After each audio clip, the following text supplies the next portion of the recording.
नमस्कार, hot topic में आपका स्वागत है। मैं हूं अखिलेश शर्मा। राहुल गांधी ने पंजाब कांग्रेस के नेता नवजोत सिंह सिद्धू के साथ किसी भी तरह की बैठक की अटकलों को खारिज किया है।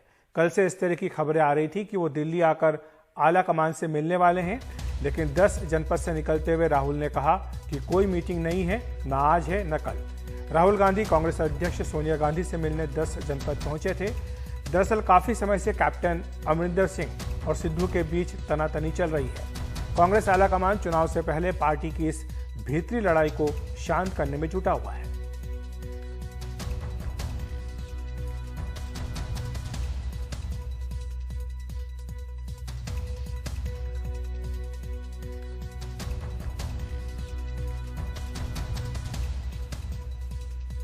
राहुल जी एक सेकंड सर, मीटिंग है क्या? सिद्धू के साथ मीटिंग है कल टुमारो सर, टुमारो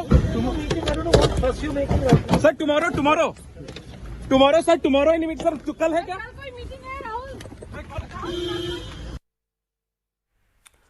बात करते हैं उत्तर प्रदेश की, जहां योगी सरकार अब लखनऊ में अपना खुद का ही अंबेडकर स्मारक बनवाएगी। इस स्मारक का शिलान्यास आज राष्ट्रपति रामनाथ कोविंद ने किया। इससे पहले मायावती ने लखनऊ में अंबेडकर स्मारक बनाया है। मायावती ने इस पर फौरन ट्वीट कर कहा कि पूरा समय दलितों का उत्पीड़न करने वाली बीजेपी सरकार चुनाव के वक्त नाटकबाजी कर रही है।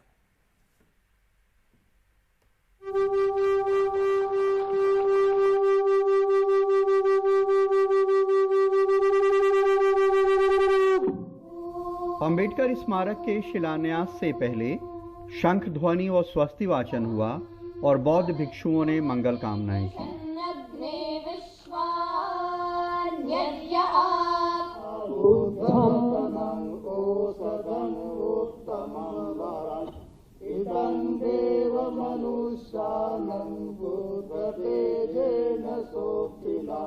फिर राष्ट्रपति ने बटन दबाकर अंबेडकर स्मारक का शिलान्यास किया।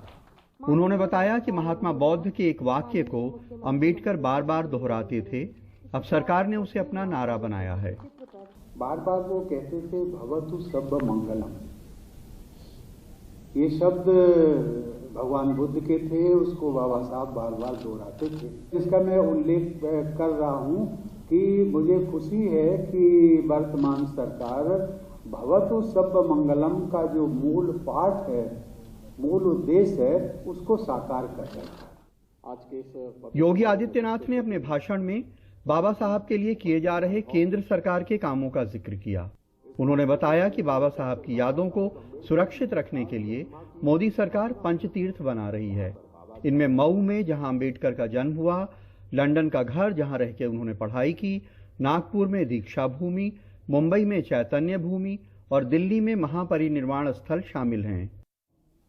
ये पंचतीर्थ बाबा साहब भीमराव अंबेडकर की स्मृतियों के साथ साथ भारत की उस आवाज को वैश्विक स्तर तक पहुंचाने का भी एक माध्यम है, जो विश्व मानवता को सदैव वंचितों, दलितों, उपेक्षितों की आवाज के रूप में बाबा साहब भीमराव अंबेडकर का एक नया संबल सदैव प्रदान करेगा। अगले साल के शुरू में यूपी में चुनाव हैं, जिनमें 21% दलित वोटों के लिए लड़ाई है। 2014 में मोदी की आमद के बाद से बीजेपी गैर जाटव दलित वोटों में सेंध लगाने की कोशिश कर रही है। इनमें वो कामयाब भी हुई है। 2007 के विधानसभा चुनाव में यूपी विधानसभा में 89 सुरक्षित सीटें थीं। इनमें 63 सीटें बीएसपी ने जीती थीं। लेकिन 2017 के विधानसभा चुनाव में यूपी विधानसभा में 86 सुरक्षित सीटें थीं। इनमें बीएसपी ने 2 जीती और 68 बीजेपी ने। मायावती के बनाए स्मारकों ने लखनऊ की स्काईलाइन बदल दी है। इनमें सबसे महत्वपूर्ण अंबेडकर की याद में बनाया गया अंबेडकर स्मारक है, जिसे उन्होंने अपने हर कार्यकाल में बनाया है। बीजेपी की अंबेडकर स्मारक बनाने की घोषणा से नाराज मायावती ने आज 4 ट्वीट किए, जिनमें लिखा कि अंबेडकर के करोड़ों अनुयायियों का पूरे वक्त उत्पीड़न करने वाली बीजेपी अब अंबेडकर स्मारक का शिलान्यास कर रही है। ये नाटकबाजी नहीं तो क्या है।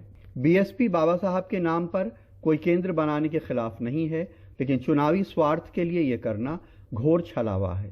ऐसे नाटक करने और दलितों का हक मारकर उन पे अत्याचार के मामले में बीजेपी, सपा और कांग्रेस एक ही थैली के चट्टे बट्टे हैं। इसीलिए दलितों, पिछड़ों के लिए आरक्षित लाखों पद खाली पड़े हैं और दलित महापुरुषों के हमारे बनाए भव्य स्मारक बुरी हालत में हैं। इस चुनाव में राजनीतिक दलों का बहुत कुछ दांव पे लगा हुआ है। एक एक वोट के लिए संघर्ष है। जाहिर है ऐसे में मायावती ये नहीं चाहती हैं कि दलितों में ये संदेश जाए कि उनके अलावा कोई पार्टी दलितों की हितैषी है। लखनऊ में कैमरामैन राजेश गुप्ता के साथ कमाल खान, एनडीटीवी इंडिया। आज प्रधानमंत्री नरेंद्र मोदी ने रक्षा मंत्री राजनाथ सिंह, गृह मंत्री अमित शाह के साथ एक अहम बैठक की। इस बैठक में राष्ट्रीय सुरक्षा सलाहकार अजीत डोभाल भी शामिल हुए। जम्मू एयरफोर्स स्टेशन के तकनीकी क्षेत्र में ड्रोन हमले के बाद ये बैठक अहम मानी जा रही है। सूत्रों के हवाले से खबर आई है कि बैठक में रक्षा क्षेत्र में भविष्य की चुनौतियों और सैन्य बलों के लिए आधुनिक साजो सामान पर चर्चा हुई। साथ ही युवाओं को जोड़ने, स्टार्टअप और रणनीतिक तौर पर महत्व वाले समुदाय को भी साथ में जोड़ा जाए, इस पर भी चर्चा की गई है।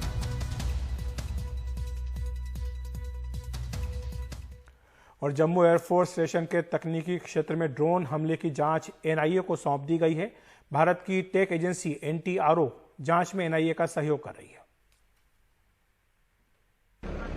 क्या जम्मू एयरबेस के हमले और लाहौर में मुंबई हमलों के मास्टरमाइंड हाफिज सईद के घर के बाद हुए धमाकों के बीच कोई रिश्ता है?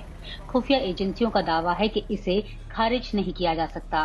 बीते हफ्ते लाहौर में हुए धमाके के बाद लश्कर पर खासा दबाव था। जम्मू कश्मीर के डीजीपी दिलबाग सिंह ने एनडीटीवी इंडिया को बताया कि एयरबेस हमले की प्रारंभिक जांच से ये बात सामने आ रही है। लश्कर इस हमले के पीछे हो सकता है। उसके पास हथियार वाले ड्रोन्स को ऑपरेट करने की क्षमता है। कालू चेक की हलचल भी इसी समूह का काम लगती है। 2 ड्रोन देखे गए लेकिन वो भाग निकले। जम्मू कश्मीर पुलिस ने 22 साल के एक टीआरएफ के एक शख्स को पकड़ा है और उसके पास 4 किलो आईईडी बरामद किए। टीआरएफ लश्कर का बाहरी चेहरा है। दरअसल जमीनी हालात भी बताते हैं कि बीते एक हफ्ते में लश्कर की हरकतें जम्मू कश्मीर में बढ़ी हैं और भारतीय एजेंसियों ने कोई जोखिम मोल न लेते हुए तमाम अहम ठिकानों पर अलर्ट बढ़ा दिया है। पूरा तैयारी कर लिए। थ्रेट बहुत सीरियस थ्रेट है, ये टेक्नोलॉजिकल थ्रेट है। इसको टेक्नोलॉजी के थ्रू भी हम लोग रिस्पॉन्स करेंगे और उसमें हम लोग काफी डिप्लॉयमेंट कर लिए है। क्योंकि ये स्ट्रेटेजिक इंपॉर्टेंस है, हम लोग शेयर नहीं कर सकते हैं पूरा डिटेल में। उसके बाद कल 15 कोर में जोशी 15 कोर कमांडर साहब ने मीटिंग लिए, मैंने अटेंड किया। फर्दर उसको स्ट्रेंथन हम लोग कर रहे हैं।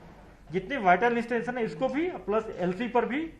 उसके अलावा आज देखे होंगे जैसा एक डल के एरिया में एक ड्रोन फ्लाई कर रहा था, उसको पुलिस ने जब्त कर लिया, एफआईआर लॉन्च किया, उसको कार्रवाई कर रहे हैं हम लोग। भारत ने संयुक्त राष्ट्र में भी ड्रोन के हथियार की तरह इस्तेमाल पर चिंता जताई।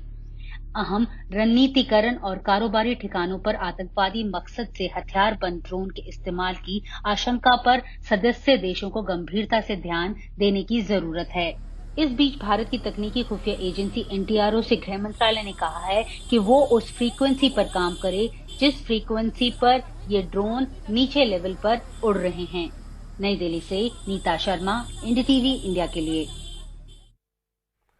भारत में ट्विटर की मुश्किलें लगातार बढ़ रही हैं। अब आईटी मामलों पर संसद की स्थायी समिति के अध्यक्ष शशि थरूर ने ट्विटर से जवाब मांगा है।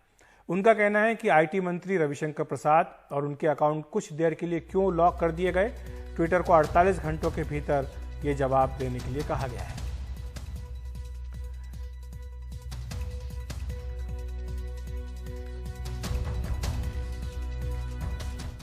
इसके अलावा ट्विटर के खिलाफ भारत में 2 और एफआईआर दर्ज की गई हैं। अब दिल्ली पुलिस ने भी ट्विटर के खिलाफ एफआईआर दर्ज की है। एनसीपीसीआर की शिकायत पर साइबर सेल ने ये एफआईआर दर्ज की।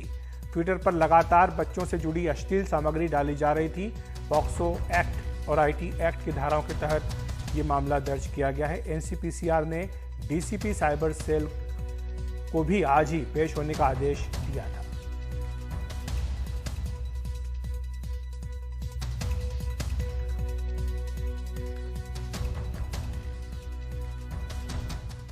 और भारत का गलत नक्शा दिखाने के मामले में भी आज भोपाल में एक एफआईआर दर्ज कराई गई है। भोपाल साइबर सेल ने ट्विटर इंडिया के मैनेजिंग डायरेक्टर मनीष माहेश्वरी के खिलाफ आईटी अधिनियम की धारा 505 के तहत एफआईआर दर्ज की है। प्रदेश के गृह मंत्री नरोत्तम मिश्रा का कहना है कि इन सब बातों को हल्के में नहीं लिया जा सकता। आपको बताएं कि उत्तर प्रदेश में भी कल इस मामले में एक एफआईआर हुई थी।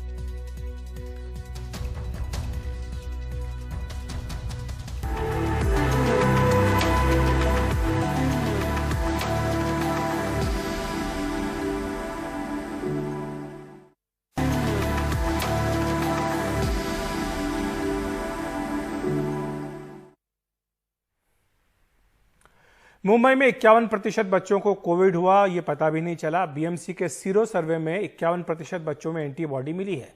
विशेषज्ञों की चिंता बच्चों में कोविड के बाद होने वाली बीमारी MIS-C को लेकर है। दूसरी लहर में आईसीयू जाने वाले अधिकांश गंभीर बच्चे इसी बीमारी से ग्रसित थे। ये बीमारी कोविड से ठीक होने के 2 से 12 सप्ताह के बाद होती है, पर जब बच्चों में कोविड के लक्षण ही ना दिखे तो पोस्ट कोविड वाली इस बीमारी से उन्हें जल्द कैसे बचाया जाए। मुंबई में करीब 9 एकड़ की जमीन पर एक और कोविड जंबो सेंटर बनकर तैयार है। बच्चों को लेकर चिंता सबसे बड़ी है, इसलिए ये पूरा आईसीयू वार्ड बच्चों के लिए बना है। इन चिंताओं के बीच बीएमसी ने बच्चों पर सीरो सर्वे किया है। इसी साल 1 अप्रैल से 15 जून के बीच मुंबई के 24 वार्ड की पैथोलॉजी लैब से 18 साल से कम उम्र के बच्चों के कुल 2176 ब्लड सैंपल्स इकट्ठा किए गए थे। इनमें से 51.18% बच्चों में कोविड की एंटीबॉडी पाई गई। सबसे ज्यादा 10 से 14 साल की उम्र वाले 53.43% बच्चों में एंटीबॉडी पाई गई। 1 से 4 साल की उम्र के बच्चों में 51.04%, 5 से 9 साल के बच्चों में 47.33% और 15 से 18 साल के 51.39% बच्चों में एंटीबॉडी पाई गई है। ये माना जा रहा है कि जिन बच्चों में एंटीबॉडी विकसित हुई है, आगे उन्हें कोरोना का खतरा कम रहेगा। अधिकांश बच्चे कोविड से फौरन ठीक हो जाते हैं, ज्यादातर में लक्षण भी नहीं दिखते, पर बड़ी चिंता कोविड से ठीक होने के बाद की है। दूसरी लहर में ज्यादातर बच्चे मल्टी सिस्टम इन्फ्लेमेटरी सिंड्रोम यानी कि MIS-C की तकलीफ के साथ अस्पताल पहुंचे। कोविड नेगेटिव थे लेकिन एंटीबॉडी पॉजिटिव। ये बीमारी कोविड से ठीक होने के करीब 2 से 12 हफ्ते बाद दिखती है, जो बच्चों के हृदय, गुर्दे और लिवर को भी प्रभावित करती है। इसी तकलीफ के कारण दूसरी लहर में कई मासूम आईसीयू तक पहुंचे। MIS-C सिंड्रोम क्या है? मींस इन्फेक्शन आके चले जाता है एंड कोविड में बहुत से लोगों में पता भी नहीं लगता है या माइल्ड इन्फेक्शन आता है, चले जाता है। 2 to 6 weeks later, sometimes even after 12 weeks, and body का immunity get disturbed, and वो immunity disturbance की वजह से then they start producing again fever, body rash, eyes and throat is red, lymph nodes, neck में glands आ जाते हैं। Compared to COVID, MIS-C syndrome is more severe form। बच्चों में थोड़ा सा तकलीफ देने का चांस है, उसमें हर ऑर्गन इन्वॉल्व होता है। द कॉमनेस्ट ऑर्गन व्हाट देख रहे हैं हम लोग, हार्ट का ब्लड वेजल्स, कोरोनरी वेजल्स में अफेक्ट करता है। दैट कोरोनरी वेजल्स जो अफेक्ट होता है बच्चों में, तो उसके वजह से बच्चों को लॉन्ग टर्म हार्ट में तकलीफ कभी दे सकता है। ब्लड इश्मीमिया, मायोकार्डियल इंफार्क्शन, ये सब होने के चांसेस है। अभी तक हम लोगों ने फर्स्ट वेव में हम लोगों ने पोस्ट कोविड के ये MIS-C सिंड्रोम देखा है, सेकेंड वेव में भी देखा है। Almost in my practice, I have seen nearly 22 cases. Multi system inflammatory syndrome ये कंडीशन के साथ भी आईसीयू में एडमिट होते हुए देखा है। हम जब मल्टी सिस्टम इन्फ्लेमेटरी सिंड्रोम की बात करें तो बच्चों में ये इन्फेक्शन की वजह से रिस्क होने का ज्यादा प्रमाण देखा गया है। उसकी वजह है कि जब जो लेट इन्फ्लामेशन होता है कोविड की वजह से, उसमें 2 से ज्यादा ऑर्गन इन्वॉल्व होते हैं। इस सेकेंड वेव में हमने देखा है कि कुछ बच्चे हैं उसमें हार्ट का जो इन्वॉल्वमेंट है वो ज्यादा है, हार्ट में सूजन आया है, उसकी वजह से उसका पंपिंग एक्शन है वो कम हो गया है और उसकी वजह से उनको आईसीयू में, पीडियाट्रिक आईसीयू में रख के जो खास प्रकार की मेडिसिन है जैसे स्टेरॉइड है, हार्ट को पंपिंग एक्शन को सपोर्ट करने के लिए हम आइनोट्रोप्स बोलते हैं, इम्यूनोग्लोबुलिन्स बोलते हैं, ऐसी सब चीजें देने की जरूरत पड़ी है।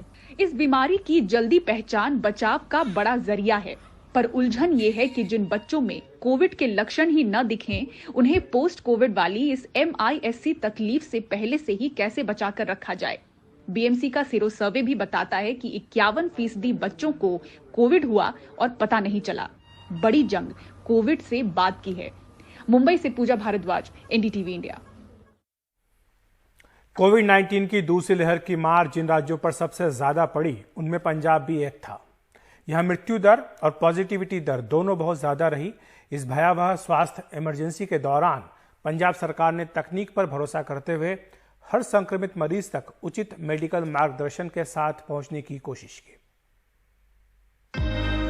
जिस दौर में कोविड-19 ने पंजाब को सबसे तीखी चोट पहुंचाई, उस समय राज्यों के अधिकारियों के लिए सबसे बड़ी चुनौती मरीजों को ट्रेस और टेस्ट करने की थी।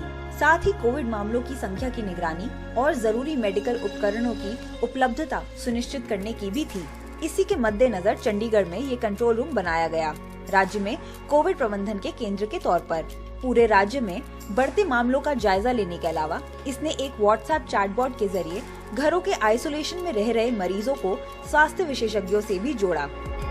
कोविड कंट्रोल रूम एक जरिया है जिसके तहत जो सारे ऑपरेशन है फील्ड में उसको हम कोऑर्डिनेट कर सकते हैं। यहाँ से एक डॉक्टर उसको असाइन हो जाता है, एसएमएस चले जाता है उस बंदे को कि जी ये डॉक्टर का नंबर है जो आपको असाइन हुआ है, डॉक्टर को उसका पेशेंट का नंबर चले जाता है। पेशेंट अपने वाइटल्स भी व्हाट्सएप के थ्रू भर सकता है, डॉक्टर उस पेशेंट की इन्फॉर्मेशन अपने व्हाट्सएप के थ्रू भर सकता है, जो कि यहाँ एनालाइज होगी, उसको आगे हम असिस्ट कर देते हैं। WhatsApp ਤੇ ਮੈਸੇਜ ਚੈਟ ਕਰ ਦਿੰਦੇ ਸੀਗੇ ਤਾਂ ਸਾਨੂੰ ਮੈਸੇਜ ਆ ਜਾਂਦਾ ਸੀ ਤੁਸੀਂ ਹੁਣ ਇਸ ਤਰ੍ਹਾਂ ਕਰਨਾ ਹੈ, ਤੁਸੀਂ ਹੁਣ ਇਹ ਕਰਨਾ ਹੈ, ਜੋ ਵੀ ਹੈ ਤੇ ਉਹ ਮੈਡੀਸਿਨ ਲੈ ਕੇ ਤੇ ਅਸੀਂ ਰਿਕਵਰੀ ਕੀਤੀ ਆਪਣੀ।